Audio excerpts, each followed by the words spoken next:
Good morning, good afternoon, and good evening. This is Basta Manibela, Gilbert Garcia. Ito po yung bablog po natin ngayon dahil kay Basta Manibela, kahit motor, pwede. Ito po ang Vespa limited na Justin Bieber edition. Ito po ay limited lang sa market at hindi ko po kabisado kung ilan lang yung lumabas sa buong mundo, pero ilan lang po ito sapagkat mahal din po ang brand new nito.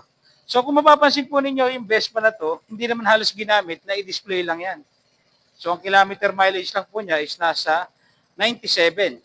Ayan po. Ito po ay upgraded na. So ayan, mapapansin nyo, halos walang tinakbo.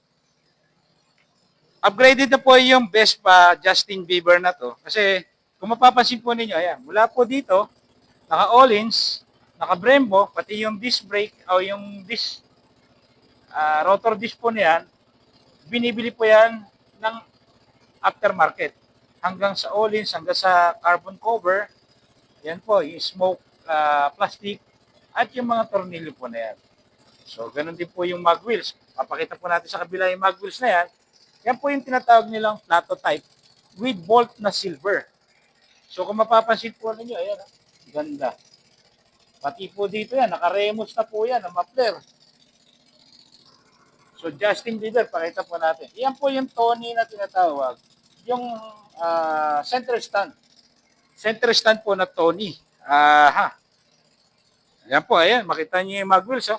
Sa mag wheels pa lang po yan, worth of 85,000 na. Black and silver bolt plato type. Yan po yung tinatawag nila. So, marami pong in-upgrade dito. Pati yung mga lever na yan. So, naka-JS hanggang sa side mirror. Yung stem po na yan, may halaga po yan. So, ipapakita ko po sa inyo, ayan po, yung inabot po ng mga resibo po na yan. Yan, nanggaling po yan sa yan, Dano Cars Trading Incorporation. Dano Cars Trading, so, sa Cavite po, ayan. Oh, ang halaga po ng rear disc pa lang, conversion kit, bundle, ay 38,000 na po.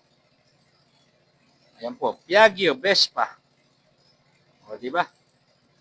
Rotor disc, GTS, may 10,800, may 6,800, may 4,000. At nagkakahalaga po siya ng 408,000. Wala pa po dyan yung Öhlins na shocks. So, napakamahal po ng Vespa na to kasi limited lang. Pero, hindi naman po natin kailangan na pagtagalin pa po ito. So, sa mga nagkakainteresado po at yung mga collector po dyan, dito po kay Basta Manibela, itong Vespa na to, ina-out na po namin, make your offer lang po na at least reasonable doon sa accessories, sa unit, ito po ay hindi naman nagamit. Naka-display lang po ito. Kaya po sa lahat ng magkaka-interest kay Basta Manibela, tawag lang po kayo at yung hindi pa po naka-follow, mag-follow at mag-share and like na rin po para tulong nyo na rin po sa aming mga nagbablog o yung mga nag-influencer katulad po namin. So sa mga gustong bumili po naman ng mga units, makakatawad pa po kayo dito. So always remember, kay Basta Manibela, you have peace of mind pagdating sa second-hand cars at sa second-hand na mga motorcycle o big bike. So always remember, Jesus loves you and thank you.